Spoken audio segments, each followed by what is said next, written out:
दीपक जी, हरियाणा से। राधे राधे। राधे राधे महाराज जी। महाराज जी, आपके चरणों में कोटि कोटि प्रणाम। महाराज जी, आज समाज में भक्ति की लोभी जगी है, लेकिन फिर भी कुछ व्यक्तियों का भक्ति को लेकर अलग नजरिया रहता है। अगर हम गले में कंठी माला, माथे पर चंदन तिलक लगाएं, या कार, फोन में या व्यापारिक स्थान पर आप कथा आदि सुने, तो कहते हैं कि बस अब ये भी बाबा बनेगा। ऐसे में हम अपनी श्रद्धा को कैसे बचाएं और बच्चों इसमें को कोई कैसे... गलत बात है क्या? जैसे कोई कहता है कि बड़े भगवान के भगत बनते हैं या कुछ ऐसा कमेंट करता है, हमें सुन लेना चाहिए। बातुल भूत विवश मतवारे, ते नहीं बोले ही वचन विचारे, तिनकर कहा सुनी नहीं काना। जो भगवान की भक्ति का उपहास करते हैं या मन से विरोध करते हैं, ऐसे लोगों की बातों को हम नहीं सुनते। देखो, उपहास करने योग्य तो वो है जो खुले शराब पीता है, खुले व्यभिचार की चेष्टा करता है, चोरी करता है, हिंसा करता है, ये उपहास के पात्र हैं। कंठी बांधना, तिलक लगाना, भगवान का नाम जप करना, कोई नशा न करना, कोई गंदे आचरण न करना, ये कोई उपहास का विषय थोड़ी है। पर जो लोग ऐसे भक्तों का उपहास करते हैं, वो अपना पतन करते हैं। अपने लोगों को उनकी बातें नहीं सुननी है। हमें बिल्कुल धैर्यवान बनना है। वो उपहास करे, अपने मुस्कुरा दिए, अपने मार्ग में चले। हम अपने धर्म मार्ग में चलें।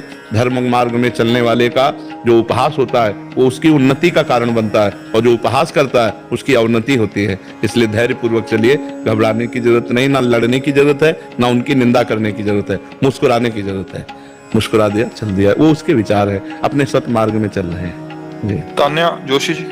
राधे राधे महाराज जी। महाराज जी, आप कह रहे हैं कि आप एक चित्रकार हैं, श्री जी के चित्र बनाते हैं और राधा नाम की माला बनाने आदि का कार्य करते हैं, किंतु अब इसकी कीमत तय करना या इसके बदले में धन लेने में संकोच लगता है। ऐसा क्या करूं कि मेरी सेवा भी बन जाए और अर्थ नहीं? अब ऐसे न्यौछावर कर दोगे तो दुकानें लुट जाएगी। पैसा तो लेना ही पड़ेगा, और पैसा नहीं लेंगे तो आपका परिवार कैसे चलेगा?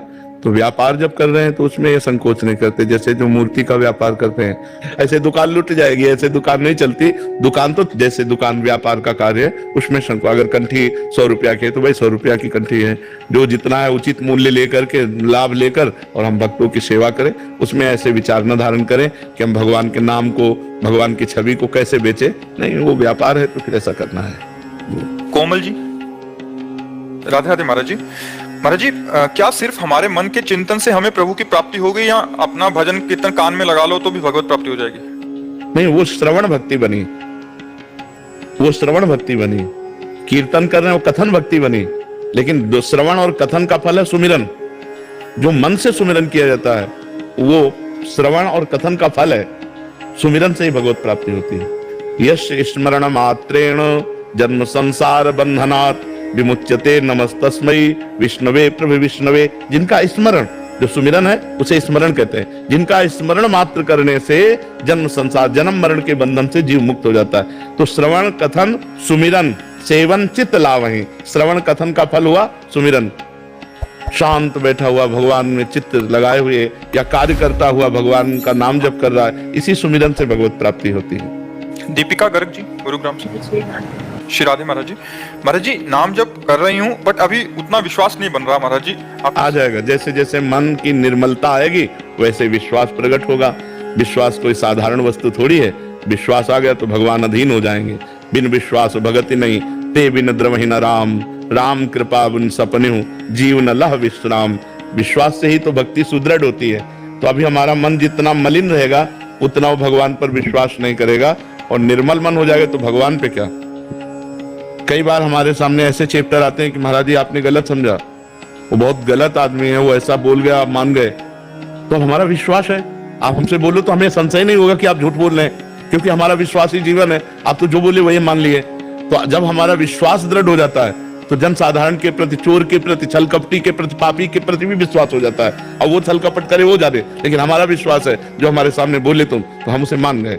हमें संशय नहीं उत्पन्न होगा, प्रश्नवाचक चिन्ह नहीं खड़ा होगा। तो विश्वास बहुत बड़ी चीज है, और हमें विश्वास है तो हमारे समय आनंदित रहते हैं। हमारे अंदर कोई संशय नहीं, कोई जलन नहीं, कोई प्रश्न नहीं, कोई अशांति नहीं, कोई चिंता नहीं, कोई दुविधा नहीं। हर समय मगन रहते हैं, क्योंकि हमें विश्वास है। आप छल कपट कर नहीं सकते हमारे सामने, क्योंकि हमारे साथ भगवान है। आप छल कपट करने की चेष्टा करेंगे तो छल कपट वापस हो जाएगा, और सत्य हमारे सामने प्रकाशित हो जाएगा। तो इसलिए हमें विश्वास दृढ़ करना चाहिए, और वो दृढ़ होगा भजन करने से। और जब तक भजन पूर्ण नहीं होता, तब तक विश्वास नहीं आता। इसलिए खूब भजन करो। महाराज जी, विश्वास करके नाम जप करें और फिर नाम जप करके फिर विश्वास होगा? हाँ, संत वचन पर विश्वास करके, गुरु वचनों पर विश्वास करके नाम जप करें, और नाम जप में जब दृढ़ विश्वास हो जाएगा तो भगवान मिल जाएंगे। दीपक जाट, हाँ, राधे राधे महाराज जी। महाराज जी, वास्तविक एकांत क्या है और इसका अनुशीलन कैसे किया जाए? हरि के सिवा और कुछ स्मृति न रह जाए हृदय में, इसी को वास्तविक एकांत कहते हैं। ये बाहरी भूताकाश में किसी गुफा में बैठ जाना एकांत नहीं कहते। चित्तवृत्ति संपूर्ण रूप से समाधान को प्राप्त होकर परमात्मा में स्थित हो गई, उसे कहते हैं एकांत। ये बाहरी एकांत नहीं कि आप कमरा बंद करके बैठ लिए और प्रपंच का चिंतन कर रहे हैं तो आप एकांत में हैं। नहीं, एकांत में है आप हरि स्मृति में हैं। कोई भी स्मृति विक्षेप नहीं कर रही, केवल भगवान की अखंड स्मृति है। वो एकांतिक महापुरुष है, वो एकांतिक स्थिति को प्राप्त महापुरुष है। गुफा में बैठ जाना, कमरे में बैठ जाना, ये एकांतिक नहीं है, वाह एकांतिक है। वास्तविक एकांतिक है हमारी एक एक वृत्ति, मुरारी पादार्पित चित्त वृत्ति। जैसे गोपिका हैं, हर समय एकांत में रहते हैं, घर में रहते हुए, व्यापार करते हुए, सब कार्य। देखो जा रहे दही बेचने, विक्रेतु कामा खिल गोप कन्या मुरारी पादार्पित चित्त वृत्ति दध्यादिकम मोह वसाद वोचद गोविंद दामोदर माधवेति। वो कहना चाहते हैं कोई दही ले ले दही, लेकिन एकांत में गोविंद बैठा तो कहते कोई गोविंद ले ले, कोई दामोदर ले ले, कोई माधव ले ले, तो सब ब्रजवासी हंसते। ये क्या देखो स्थिति गोपियों की, मुरारी पादार्पित चित्त वृत्ति। जिसकी चित्त वृत्ति भगवदाकार है वही एकांत है। अमृत पांडे जी, राधे राधे महाराज जी। महाराज जी, जीवन सुख और दुख की प्रतिछाया है, अतः सुख के पीछे दुख और दुख के पीछे सुख आना निश्चित है। परंतु मैंने ये पाया कि दुख के समय प्रभु का स्मरण करना आसान होता है और समर्पण भाव अत्यधिक प्रबल होता है। जो ध्यान और समर्पण दुख के समय होता है, उसी की भांति सुमिरन और समर्पण सुख के समय क्यों नहीं हो पाता? क्योंकि मन प्रफुल्लित होकर विषयों में लग जाता है और वहां शोकित होकर एक ही रास्ता दिखाई देता है कि अब दुख से बचाने वाले केवल भगवान है, विपत्ति से बचाने वाले भगवान है। और सुख में भगवान का विस्मरण विषय हर्ष से हो जाता है, विषयों के सेवन से हर्ष होता है, एक आनंद जनित सुख होता है। उसी सुख में हम भगवान को भूल जाते हैं। और जब सच्चा सुख मिलेगा, जो सुख और दुख दोनों से परे है, वो प्रसन्नता है, वो भगवदानंद है, तब भगवान का एक तार स्मरण होता है। जब तक त्रिगुण चक्र में है तब तक वो आनंद की अनुभूति नहीं होती। जब त्रिगुणातीत हो जाता है तब भगवद आनंद की अनुभूति होती है। इसलिए खूब नाम जप करो और हर समय जप करो, चाहे सुख हो चाहे दुख हो, जबान से जप करो। मन तो बहुत चंचल है, 2-4 बार नाम जप करेगा फिर भाग जाएगा संसार में।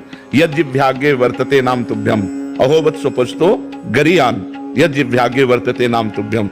वो चांडाल भी महान श्रेष्ठ और जगत पूज्य है जिसकी जिह्वा के अग्रभाग पर हे हरि आपका नाम विराजमान है। तो निरंतर नामाभ्यास करे भगवान के सुमिरन का, तो सुख और दुख दोनों से परे वो भगवदानंद को प्राप्त हो जाएगा।